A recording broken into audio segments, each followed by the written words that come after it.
Just weeks after canceling the Keystone Pipeline and putting a whole bunch of Americans, blue-collar Americans, working-class Americans, out of a job, the Biden administration has approved the Nord Stream 2 pipeline. Now, the Nord Stream 2 pipeline does not involve any American jobs. It's Putin's pipeline. It is, in fact, a 764-mile natural gas pipeline connecting Russia and Germany by the Baltic Sea. Now, this pipeline poses all kinds of problems for the United States. For one, it strengthens the economic ties, but also the economic dependency of Germany on Russia. And Germany being the most important country in Europe, this means that the Russians gain more leverage in being able to make Germany do its bidding. So that if there's an international crisis and the United States wants Germany as an ally to be on our side, the Russians can say, guys, you need our natural gas. So you better factor that in when you decide whose side to take. Now, isn't it interesting that Trump was accused for years of Russia collusion, of doing Putin's bidding? Now, in fact, Trump did not do that. He didn't do Putin's bidding on pretty much anything. He shored up America's missile defenses in Central and Eastern Europe. He repeatedly stood with America's kind of Iron Curtain allies, countries like Poland and the Ukraine, which are hostile to Russia.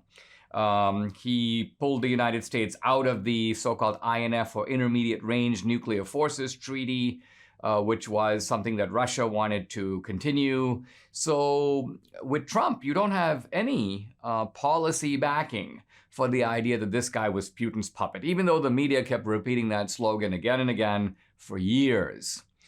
And now we have Biden, who really is playing into the hands of Putin and doing it at the direct expense of the United States. And so the question is, why? And this gets to the broader question of what is the motivation? What is the ideological rudder guiding the Biden administration? Now, by and large, Republicans tend to interpret Democrats as sort of seeking the good of America, but just sort of getting it wrong. I remember during the Obama years, I'd kind of chuckled because one after the other Republican would be like, Obama doesn't understand that, raising taxes has a burdensome effect on the economy. Obama doesn't realize that Obamacare will weaken the healthcare system. Obama doesn't realize it's not a wise idea to give 5 Taliban commanders for one deserter. Obama doesn't understand the dangers posed by the Iran nuclear deal.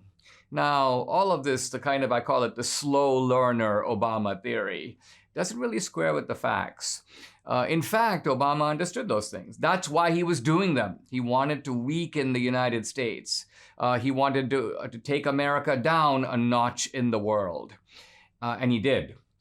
So his results were the consequence of deliberate action, not bungling on every front. And as I tried to show in my movie on Obama and a couple of books on Obama, that Obama was captive to an anti-colonial ideology. But it's important to realize that this anti-colonial ideology is not exclusive to Obama. Obama did get it from his father, the dreams from my father, but anti-colonialism has penetrated American colleges and universities. It's penetrated the way of thinking of the left really since the 1960s. We think back to the anti-Vietnam movement. It was an anti-colonial movement. It treated Little Vietnam, as a little power that was being colonized by the United States. Bill Ayers was an anti-colonialist. And so this anti-colonial ideology is now part of the way Democrats see the world. And I think this is the true explanation for what they're doing. Here's an article by Josh Hammer, conservative writer at Newsweek. And he makes the argument that, quote, Biden's move is a desire to appease Merkel. He goes on to argue that, in a sense, we're dealing with the globalist left here, and that Germany is part of this kind of EU globalist project, the European integration project, and that Biden is not trying to help Putin, but rather he's trying to appease these globalist Europeans.